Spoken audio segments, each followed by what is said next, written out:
जय जगन्नाथ दर्शक बंधु, आज आसतु जानिबा नंद उत्सवर किछि विशेष महत्व। जय श्री कृष्ण। भगवान जन्म नेले मथुरा रे और पहुँची गले गोपपुर रे। गोपपुर रे समस्ते कहती आहा मो नंद कोले गोविंद। गोपपुर रे खुशीर लहरी खेली जाइछि। भगवान श्रीकृष्ण जन्म हेबा पूर्वरु अर्थात नाभिच्छेदन पूर्वरु नंदराजा समस्त गोपपुर ब्राह्मण मानंकु दान दक्षिणा आदि देइथिले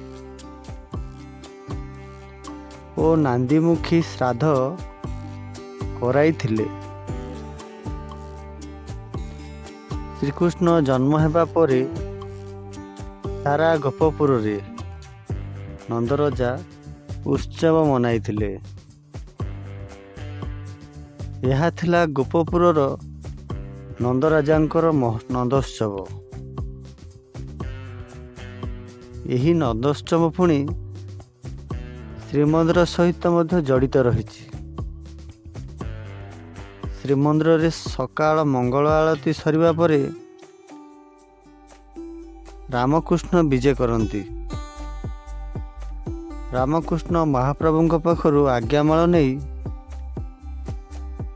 जगमोहन रे दोली रे झुलिबा को जाती। तापरे भोग मंडप रे जेतेबेले भोग उठिबो सेतेबेले मदन मोहन आसी पहुँची थांती।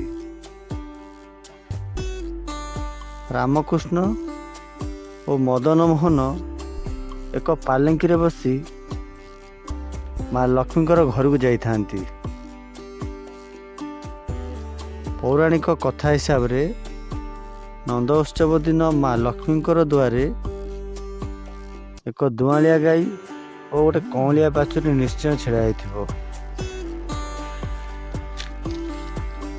यही नंदोत्सव दिन भरतिया गौड़ भितरच महापात्रंको कानी को धरी तांको टाणी टाणी नहीं कहिबो जे तुमर पुत्र संतानटे होइछि।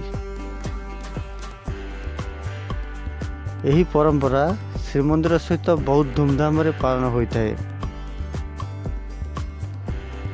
यहाँ थिला नंदोत्सवर विशेष महानता। आपण मानंकु एही नंदोत्सवर परंपरा और नीतिबाणी आपन केमिति लागिला